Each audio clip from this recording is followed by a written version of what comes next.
Maganda ka talaga sa ama mo. Family bonding yarn. Uy, ang sarap nito. Ba, parang may ice cream lang. Yummy? Hi mga BBs! So ngayon, tingnan nyo naman ang araw. Tirik na tirik. At ang aking mga anak ay nasa labas. Diyos ko po, Rudy! Diyos ko, tingnan nyo naman yung araw. The sun is good. Okay siya na yan kung umaga o hapon. O tara na, pumasok muna kayo. May music pa. Ang init, di ba? Masyado na siya namanhid sa araw. Dahil ngayon ay saktong-saktong summer na at mainit at ang hilig nyo magsilabas sa mga ganitong oras, may gagawin tayo. Let's go. Oh, what's that? Ano kami activity time? Ikaw, Tokyo, are you ready? Yeah! diba? Nagsasalita na. Are you ready? Masarap yung Marunong nga kakainin. sumunod dito eh. Marunong nga sumunod. Nung nalaman niyang kakainin, sumunod. Let's go! Ang kahinaan talaga nito pagkain. Nung sinabi kong pagkain, iniwan niya yung motor niya for the first time. Let's go! At ayun nga mga babies, dahil naman talagang kainitan kapag gustong mag-bite ng mga ito. So perfect na perfect dahil summer na, panahon na para mag-mais konyelo. You know mais konyelo? At syempre, kapag mais konyelo season, ang talagang number 1 na ginagamit dyan ay itong ating Mega Prime Corn Kernel. Mega Prime Corn Kernel. Hindi na bago sa inyo itong Mega Prime Corn Kernel kasi talaga naman pag mais konyelo or maha blanca, talagang ito yung gamit. Ang pinakagusto ko dito, kaya ito talaga yung number 1. Alam kong kayo rin, ito yung lagi yung ginagamit. Ito talaga yung famous pagdating sa mga mais. Dahil ito ay naturally sweet at ipapakita ko sa inyo, hindi siya durug-durug. Tapos golden yung kulay niya. Talagang parang fresh na fresh. Pabukas pa kita. Diba? Andun yung dada. Kasi hinahawakan niya si Kidlat. So, ipapakita ko sa inyo yung itsura niya. Wow! Wow! And meron din silang version nitong cream style corn. Ito yung durug-durug na version. Pwede mo rin itong ilagay toppings. Ang maganda din. Ang maganda dito. Mahal ka talaga sa ama mo. Ang maganda dito mga bibis, may masarap na corn ka na fresh from the can. Very convenient siya. Diba? Ito pwede ko na nga itong papakin ng ito lang. Para kang nag-boil egg. Literal mga bibis na yung lasa niya, para kang nag-boil ng mais. Tapos, inisa-isa mong ganito. Tapos natural na sweet siya. Ganun yung lasa. Ang gagawin nating mais konyelo ngayon ay kakaiba. Dahil alam niyo sikat yung pistachio with katayfi, lalagyan natin yung mais konyelo natin yan. Tapos meron din tayong version na yema ang ilalagay. At meron tayong version na normal lang, asukal at saka iba. Okay, anak, go! I-shoot mo. Okay, kabila. Ang maganda sa mga ganito mga bibis, isama nyo sila kapag may ganito kayong mga gumagawa kay merienda kasi activity na rin to sa mga bagets. Banding nyo na rin. Okay. Okay, next. Maglagay ka nito. Titikman natin. First time ko to gagawin yung may pistachio. Tapos, ang gagawin ko naman dito is yema. And then, dito sa kabila, yung normal lang na asukal. Magagawa ka na ng ice. Family bonding yarn. Malinis ba ka mga kamay nyo? Nagugas kayo? Yes. Nagugas? Okay. Okay. Okay, go. Go, huwag ka matakot. Oh.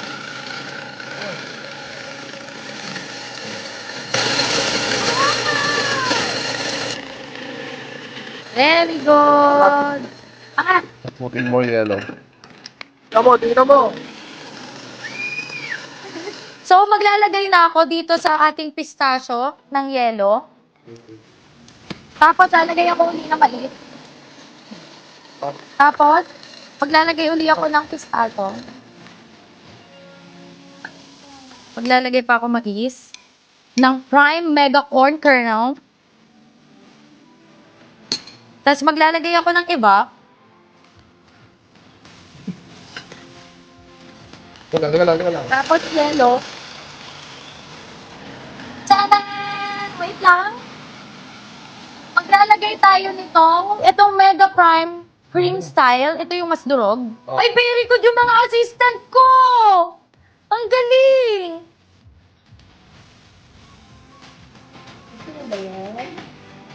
Ang ginawa ko dito mga bibis, hindi ko siya nilagyan ng asukal. Kayo na lang magdagdag kung gusto nyo kasi matabis na yung binili kong pistachio. At matamis na rin yung corn. Mamaya masobrahan. Ayoko kasi sa mais con yelo na sobrang tamis. Okay, ang next natin gagawin is itong yema. Very good.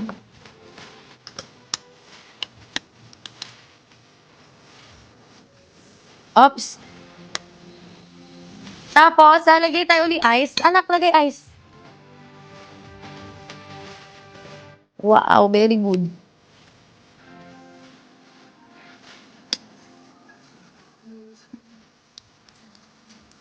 Gusto makilagay. Hinggit. Okay, tapos, ito na yung ating mais con yelo de yema. So, lalagyan ulit natin siya nitong, ito yung Mega Prime Cream Style. Lalagyan din natin siya. Yema. O, anak, lagay ka na ice dyan. Okay. Yan. Sige pa. Lagay na tayo ng asukal dito kasi wala na tayong ibang nilagay.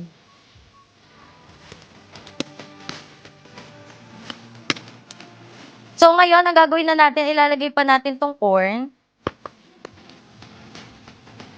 Ilalagay na natin yung iba.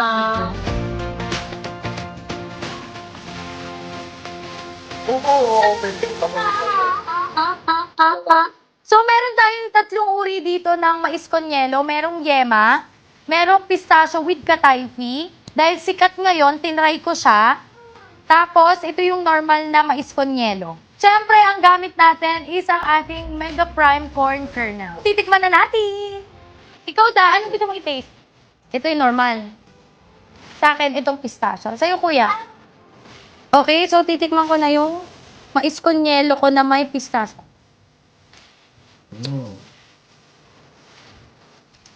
Kahit may pistachio siya, lasang-lasa mo pa rin yung corn. Parang lang siyang may ice cream. Ang sarap nito. Hindi ako nagdo-dope.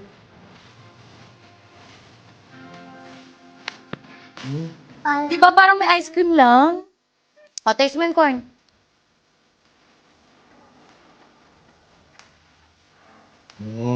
Yummy? Yummy yung corn? So mga bibis, ano pang hinihintay nyo? Subukan nyo ng magmais con yelo sa inyong mga bahay dahil perfect na yung summer season. At huwag na huwag nyong kakalimutan, basta mais con yelo season, perfect ang Mega Prime Corn Kernel. Mag-comment kayo mga bibis pag nasubukan nyo to and i-message nyo ko. Kasi yung lasa naman talaga nito ay para lang may ice cream. At saka sikat siya ngayon, kaya gusto kong subukan. Huwag na kayo nandyan. Available ito nationwide. Malamang meron to sa mga sari-sari store malapit sa inyo. Meron sa mga grocery. And sa kanilang page, sa kanilang official page, sa kanilang online shop, makakabili rin kayo at sa mga shopping platform. If you're not subscribed to Team Payame, why not? Coconut Pocknot. Subscribe now and ring the notification bell. Gago!